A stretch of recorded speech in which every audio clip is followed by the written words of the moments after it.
Hello, and welcome to the Film Jerk podcast. I am your host, Edward Havens.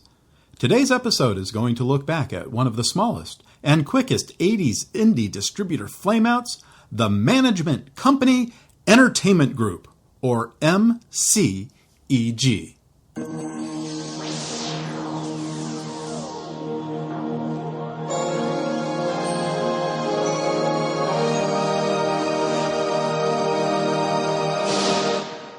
That was their fanfare there. If you were an avid moviegoer in the late 80s and you don't remember MCEG, it's okay. They would only release but 4 movies over the course of 19 months. The story of the Management Company Entertainment Group begins with Jonathan D. Crane. Born in Hollywood in 1952, Jonathan Crane graduated from Hollywood High School when he was just 15 years old. He would go on to receive a BA from St. John's College when he was only 19 years old with a 4.2 GPA. He would win the prestigious Thomas Watson Fellowship while at St. John's, which allowed him to travel to England, France, and Greece for a year, independently studying civil liberties and European criminal justice systems before he entered the Yale Law School shortly after his 21st birthday. While at Yale, Crane would become the editorial assistant to prominent legal academic Boris Bitker, where he would help write articles such as Losses from the Wash Sales of Stocks and Securities and entire chapters in Bitker on Taxes. Shortly after graduating in 1976, Crane would become a junior associate at Ireland Manila, where he would specialize in international motion picture taxation and entertainment law.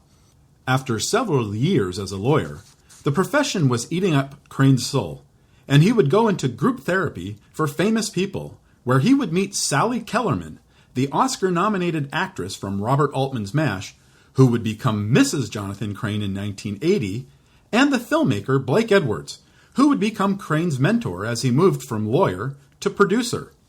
Crane would leave Ireland Manila in 1981 and become the co-founder of Blake Edwards Entertainment.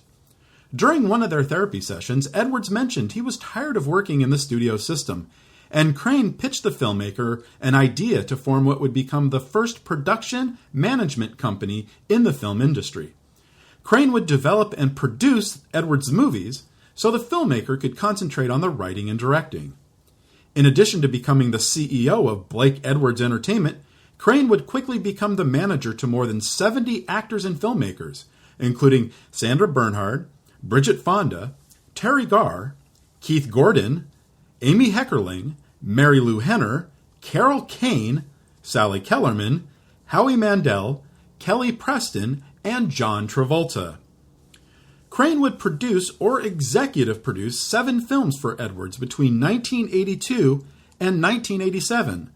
But sadly, they'd be 7 of the worst movies in Edwards' career.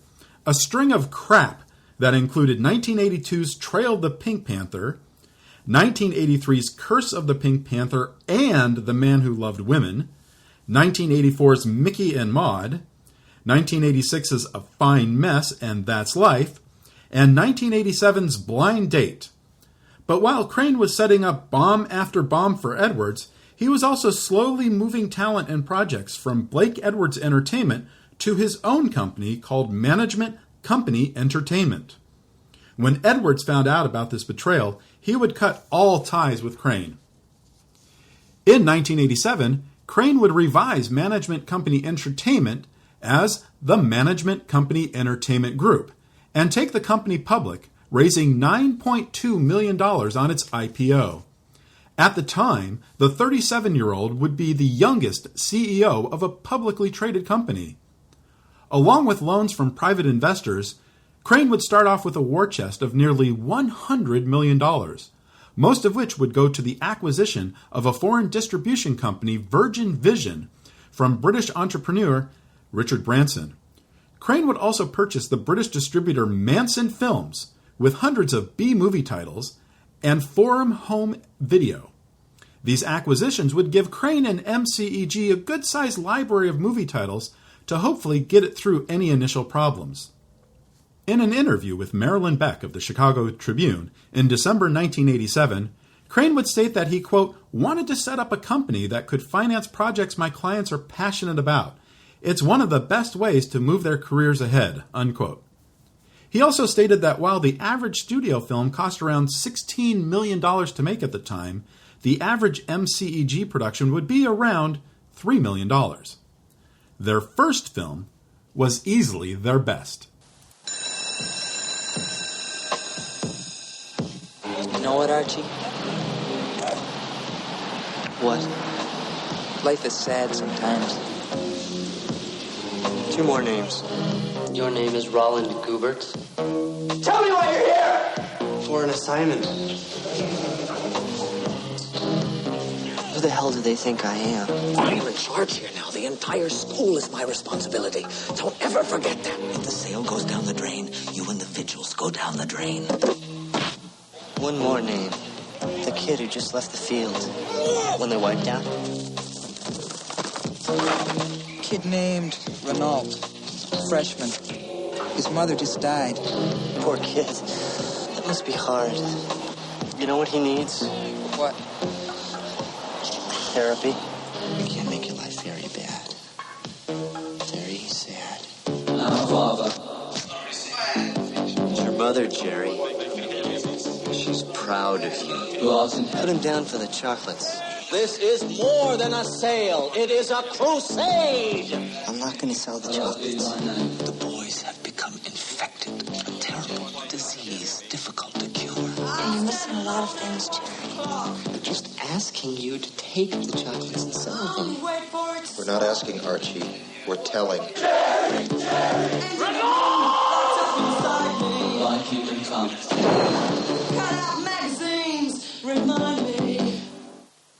The Chocolate War, directed by Keith Gordon. You probably know Keith Gordon best as Arnie Cunningham in John Carpenter's excellent adaptation of Stephen King's Christine, or maybe as Rodney Dangerfield's son in Back to School. Although he had been acting since 1978's Jaws 2, what Gordon had always wanted to do was direct. While going to school at Sarah Lawrence College in the late 1970s, Gordon would become involved as one of the student collaborators with their teacher, Brian De Palma, on home movies. Unlike how most film schools operated when it came to creating a student thesis film, the aim of De Palma's project was to provide lessons on all aspects of low-budget filmmaking, and ultimately demonstrate that a modest picture could be commercially successful. The students would raise $350,000 for the film, including investments from George Lucas, Steven Spielberg, and Kirk Douglas, who would also star in the film as a favor to De Palma, his director on the recent The Fury. The movie would be set up as chapters in an instructional living document about the maestro, the filmmaker and self-help coach played by Douglas, keeping tabs on one of his patients, Dennis Bird, played by Gordon, whom the maestro sees as an extra in his own life, and whom the maestro considers to be his most famous and tragic case. The film would be purchased by United Artists Classics and given release in such markets as Atlanta, Boston, Miami, Washington, D.C., and De Palma's home turf of New York City, ostensibly meeting De Palma's stated goal for the film, except for the commercially successful part. The film would only gross $89,134 in total. But, in addition to getting his first leading role, Gordon would also be allowed to direct several scenes of the film under the watchful eye of his professor, and he would also get cast in a major role in De Palma's next film, Dressed to Kill, which, incidentally, was also in theaters at the same time as Home Movies and became a sizable hit. After Home Movies and Dressed to Kill, Gordon would continue to act, and his success as an actor would lead him towards the path of becoming the filmmaker he always wanted to be. After teaming with rising music video director Mark Romanek in creating the 1985 drama Static, Gordon's manager Crane would offer the 27-year-old actor the chance to make a movie as part of the launching of MCEG as a distributor. Gordon had wanted to make The Chocolate War for years and had even purchased the movie rights himself with some of the money he earned from Dressed to Kill, with the intention of playing the leading role of himself. But by 1987, he felt that he would be better off concentrating on being a first-time filmmaker and would start seeking out other actors for the role. Crane offered him complete freedom to make the film the way he wanted, as long as he stayed within the prescribed $700,000 budget. Gordon had originally wanted to make the movie in Dallas, but he would begin production in March of 1988 in Bellevue, Washington. Ilan Mitchell-Smith, the young co-star of Weird Science, stars as Jerry Renault, a newly transferred freshman at Trinity, an all-boys Catholic school. Towards the start of the film, Jerry is taken in front of the Vigils, a secret society of students at the school, who assign Jerry the very unusual task of not participating in the sale of chocolates that help benefit the school for a period of 10 days. After that 10-day assignment is done, Jerry continues to refuse to sell the chocolates, defying both the school and its cruel, manipulative acting headmaster, Brother Leon, and the Vigils. The Vigils and Brother Leon team up to try and force Jerry to sell the chocolates. Brother Leon needs it because of an action he was not authorized to perform, and the secret society because secret societies can't function if people know they can openly defy them. Wallace Langham, then known as Wally Ward, plays Archie Costello, the assigner of the Vigils, whose plan to sabotage Brother Leon's chocolate sale almost tears the entire Trinity hierarchy apart. The exceptional character actor John Glover stars as Brother Leon, and the cast also includes Harold and Maude's Bud Cort as Brother Jacques, one of the few good people at Trinity, Jenny Wright as Jerry's friend Lisa, Adam Baldwin as the Vigils president John Carter, and Doug Hutchinson as the sadistic and vile Vigils secretary Obie Jameson. Hutchison and Baldwin would be several years older than the mostly teenage cast. Now, if you've seen the film, you know how important the music Gordon selected for the film plays into what's happening with Jerry and his situation. It's simply one of the best music compilations of the decade, with 3 songs by the British band Yaz, 2 from Peter Gabriel, and 1 each from Joan Armatrading and Kate Bush. What's most amazing about the soundtrack is that Gordon had only a budget of $15,000 for all of the song rights. So how did he get all that great music for, pun somewhat intended, a song? He appealed to the artist's better nature.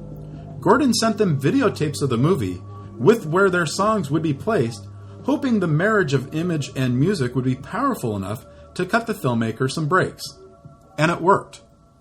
Gabriel, who had always been controlling of how his music is used in movies, gave both I Have the Touch and We Do What We're Told to the movie for free, in exchange for an end credit message about Amnesty International, the human rights organization which Gabriel frequently collaborated with. One song Gordon really wanted was David Bowie's Heroes, which wasn't quite as ubiquitous in movies and television in 1988 the way it is now, to play over the end credits. But Bowie's people wanted $100,000 for the rights. So Gordon would instead get Kate Bush's Running Up That Hill, which, frankly, works much better than Heroes would have in that moment. The movie would open at the AMC Century City 14 and the Edwards Hutton Center Cinemas in Santa Ana, California on November 23, 1988. Sheila Benson of the Los Angeles Times would call the film fascinating, done with style, care, and excellence in every department. David Starrett of the Christian Science Monitor would call director Gordon a new and original voice in American cinema, and there'd be positive reviews from American Film Magazine, the Chicago Sun-Times, and the Chicago Reader. Yet, despite all these glowing recommendations, The Chocolate War would gross $14,000 in just its first 5 days, which is not bad for only playing on 2 screens, but it would not open much wider in the weeks and months to come. It opened in Boston on January 20th, in the San Francisco Bay Area on January 27th, including the movies 1 and 2 in Santa Cruz, the absolute worst place in the entire Bay Area at that time to see a movie, which is where I saw it for the first time, and in Chicago on February 9th, on its way towards a final gross of $303,000. But Crane would still consider the film an unqualified success because he had already sold various foreign and home video rights to the film for $6 million. Gordon would say years later in an interview that the film grossed as much as it did because he would cold call independent theaters across the nation and ask them if they would play his film. Publicity for the film was minuscule, and the film, like many a film in its day, would make most of its money from video cassette and cable television sales. The film would become profitable from those ancillary markets, but it had all the makings of a true indie hit film had it been handled better. I may have been out of high school 3 years by the time this came out, but Jerry's internal struggle with classmates and authority is something that deeply resonated with me. I was regularly harassed by classmates for being different, and, at the time, less well off than them. But the film is so masterfully crafted outside of a couple of unnecessary extra occurrences of Jerry's vision of his dead mother that even though I'm way past those times, and I'm not the person I was at 15 or at 21, the story and the images and the music all still bring me right back to those ages and those insecurities I felt then. How I respond to the movie at 53 is markedly different from how I did 3 decades earlier, but it still genuinely moves me, and I don't see that changing anytime soon, no matter how much more I change. If you've never seen it, please do yourself a favor, find a way to watch it. Randal Kleiser, the director of Grease, had fallen in love with the low-budget realistic British dramas of the 1960s while he was studying film at USC. While completing his 1982 film Summer Lovers, he would discover a British novel by Elizabeth Jane Howard called Getting It Right, about a 31-year-old virgin hairdresser who still lived with his parents in London, which Kleiser felt would be his chance to make a film not unlike those he felt shaped him as a filmmaker. It would take him 7 years to finally get the chance to make the film, when his friend and producer Rusty Lemerand introduced Kleiser to Crane, who was looking for movies to produce as part of MCEG's first batch of films. A deal was made, and Kleiser would find himself in London on August 8, 1988, making a film with a cast that included Helena Bonham Carter, Peter Cook, and John Gielgud, as well as Shirley Ann Field, Nan Monroe, and Lynn Redgrave, who had starred in movies like Georgie Girl, Morgan, and Saturday Night and Sunday Morning, the low-budget British dramas of the 1960s that inspired him. And that start date wasn't an accident. 8/8/88. Kleiser was originally supposed to begin shooting on August 1st, but deliberately waited a week for what he felt was a lucky omen. The movie would open in 22 locations in New York City and 18 in Los Angeles on May 5th, 1989, and it would get good reviews from the likes of Judith Crist of the New York Times, Jeffrey Lyons of Sneak Previews, Rolling Stone's Peter Travers, and Playboy's Bruce Williamson. But the film would only gross $73,000 in its first 3 days. But unlike The Chocolate War, Crane would stick with the film, which would continue to play throughout the summer and achieve a final gross of $960,000. Before he became the director of such Hollywood blockbusters as The Mummy Returns, and Van Helsing, Stephen Sommers made his directing debut with Catch Me If You Can. Obviously not the Tom Hanks-Leonardo DiCaprio movie of the same name, which was made years after The Mummy and was famously directed by Steven Spielberg. No, this Catch Me If You Can was a car racing drama starring Matt Lattanzi, still best known as the former Mr. Olivia Newton-John, Lauren Laughlin, and future Oscar-winning producer Grant Heslov. The then 29-year-old Lattanzi played a hot-headed, hotshot high school senior who comes up with a racing scheme to help raise money to keep his school open. Sommers was able to secure an $800,000 budget and shot the movie in his hometown of St. Cloud, Minnesota, using a number of his friends and their hot rods, classic cars, and muscle cars for background. It's a silly, stupid movie that grossed only $3,676 when it opened in 4 theaters somewhere in America in October of 1989. But it would still be a profitable film for MCEG per se, as Crane was able to sell the foreign and video rights for $7 million. Eleanor Gaver's Slipping into Darkness was a thriller about 3 spoiled college girls who were held responsible for the death of a handicapped boy. The only name of note in this production was Michelle Johnson of Blame It to Rio infamy, but the film never got a theatrical release. MCEG would send it out direct-to-video through their own label in late 1988. And that would be the end of MCEG as a theatrical distribution company. Now, I know I said 4 movies, and between The Chocolate War, Getting It Right, and Catch Me If You Can, that's only 3. I'll get to that 4th one when it's time. So what happened? Well, if you've been a listener of this podcast for a while, you already know the answer. MCEG tried to grow too big, too quickly.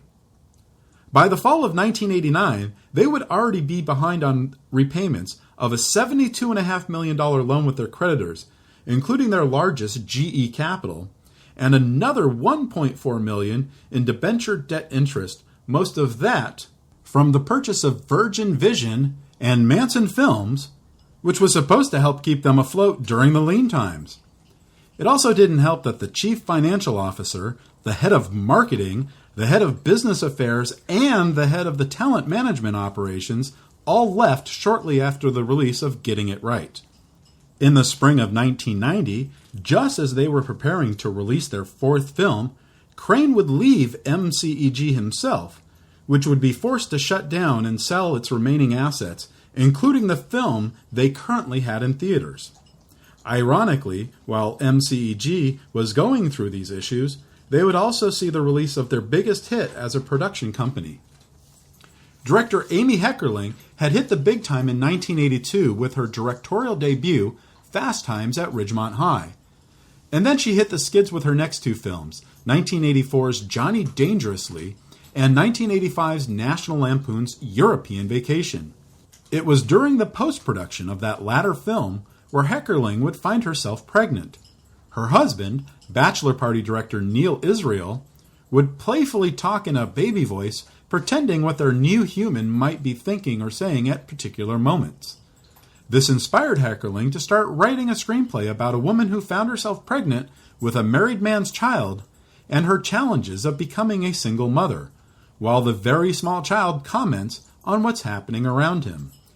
Heckerling would set up the then-titled Daddy's Home up at TriStar Pictures with an initial budget of $13 million. Kirstie Alley, who had just taken over the lead female role on the hit NBC television series Cheers, was interested in playing the lead role of Molly, and TriStar decided to go after John Travolta for the other lead, a cab driver who becomes a surrogate dad to Molly's baby boy. They approached Crane, Travolta's manager, to see if the once popular actor, who hadn't had a hit movie since 1983's Staying Alive and hadn't even made a movie since 1985's Perfect, would be interested. The actor would be interested, Crane said, but not at the quote TriStar was offering. However, Crane might be willing to lower Travolta's then $4 million asking price by half if TriStar would let Crane produce the film. With Travolta on board, Crane found ways to lower the budget from $14 million to $8.6 million, in large part by shortening the production schedule and having the movie shot in Vancouver, British Columbia, instead of New York City, where the story is set. Crane and TriStar knew they would need to secure a big name to provide the voice of Mikey the baby, who would internally be commenting on things that are happening around him. Crane would first approach Robin Williams. Williams' team came back with a qualified yes, provided they pay their client $15 million. So Crane next went to Bruce Willis, the star of the ABC hit television series Moonlighting, who had just completed a $28 million action movie for 20th Century Fox called Die Hard that would be opening later next summer. Willis's team asked for $5 million, which was still too much for the shrunken budget, but Crane would counter with an interesting offer. Since Willis would only be providing voiceover work and not be appearing on screen at all, would he be willing to take scale for the voice work and receive a percentage of the film's gross instead? If the film was a hit, Willis's potential pay would be far higher than his original quote. Willis was in. Production would begin on May 25th, 1988, and finish on August 8th. There it is again, 8/8/88. The entire production would film in Vancouver, including shots of Mikey as a fetus in the womb that were filmed in vertical tanks with puppets representing the kid in various stages of development. Heckerling would finish post-production on the now titled Look Who's Talking in February of 1989, and TriStar scheduled a series of test screenings, which would garner an unusually high 95% positive feedback rate. A planned March 1989 release was delayed to October due to heavy expected competition in the late spring and early summer thanks to films like Batman, Dead Poets Society, Field of Dreams, Fletch Lives, Ghostbusters 2, Honey, I Shrunk the Kids, Indiana Jones and the Last Crusade, K-9, and Star Trek V.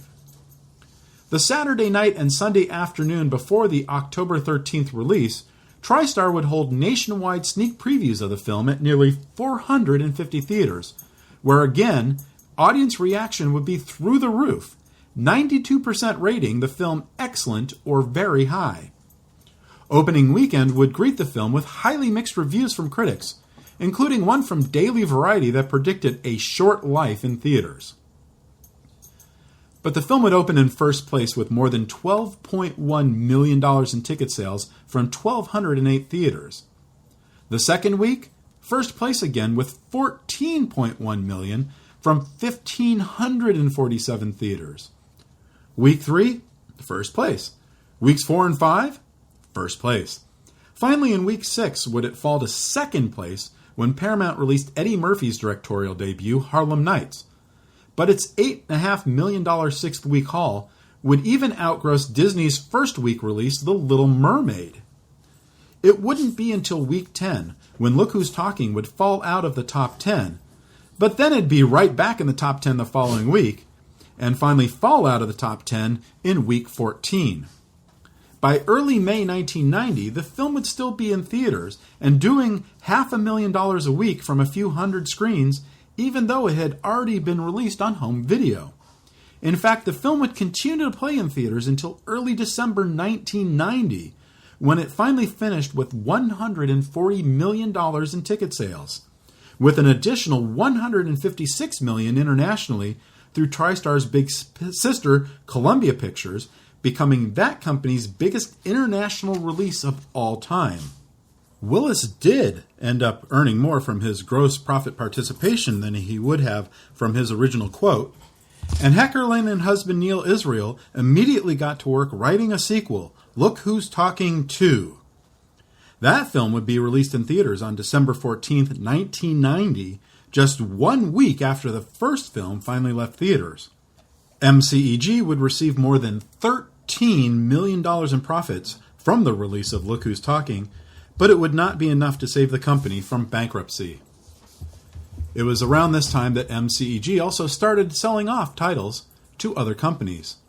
One of the first to go out the door was John Frankenheimer's The Fourth War, which featured Roy Scheider and Jürgen Prochnow as two commanders on opposite sides of a Germany-Czechoslovakia border area who would carry out their own private war against each other. Cannon Films would give this movie a moderate theatrical release in March 1990. Then there was Chud 2, Bud the Chud, which would not involve anyone at all from the original 1984 movie, and it's really not even a sequel to that movie. Instead of an interesting sci-fi horror film, we get a lousy cannibal zombie comedy that should have been better considering the cast that is involved with it. The great Garrett Graham from Phantom of the Paradise and Used Cars, Robert Vaughn from The Man from U.N.C.L.E., Mr. Roper himself, Norman Fell, Larry Linville from MASH, Tricia Leigh Fisher, and Saturday Night Live's Rich Hall. This was released by Vestron Films' Lightning Films genre label in late 1989. John Boskovich's Without You, I'm Nothing was the big screen adaptation of Sandra Bernhardt's one-woman show. But instead of being filmed in Bernhardt's adopted hometown of New York City, it would be shot inside the Coconut Grove nightclub at the Ambassador Hotel in Los Angeles, where 6 of the Oscar ceremonies were held between 1930 and 1943. Donald Trump, who had purchased the hotel in the late 80s in the hopes of tearing it down to build the tallest building in America, would give the production a discount on the renting of the space since he was a fan of the actress and comedian at the time, and the hotel had just closed to guests, so there would be no interruptions in filming. MCEG would actually release the film, which strangely was executive produced by British filmmaker Nicolas Roeg, at the City Cinemas 2 in New York City on May 4th, 1990. The reviews for the film were quite good. Siskel and Ebert would give it 2 thumbs up. Janet Maslin of the New York Times called it ingenious and unsettling. Amy Taubin of The Village Voice proclaimed the film to be essential Bernard. And Rolling Stones' Peter Travers said it was stunning, bold, and incisively funny. But with Crane's leaving and the impending bankruptcy of the company, MCEG would sell the distribution rights to Without You I'm Nothing to New Line Cinema while it was still playing in New York City. The first playdates under New Line, who would use the same advertising material for the film as MCEG created, with a little New Line logo added at the bottom right corner of the ads, would be at the Cineplex Beverly Center and the Samuel Goldwyn Pavilion Cinemas in Los Angeles on June 13th. After 34 weeks of major city rollouts, the final gross for Without You I'm Nothing would be just north of $1.2 million. Peter Masterson's Convicts, with a screenplay by Horton Foote based on his play, had Lucas Haas as a Depression-era teen who gets a job on a sugar plantation and learns some valuable life lessons from the convicts he works beside, including Robert Duvall and James Earl Jones. MPI Home Video would release Convicts direct-to-video in the summer of 1990.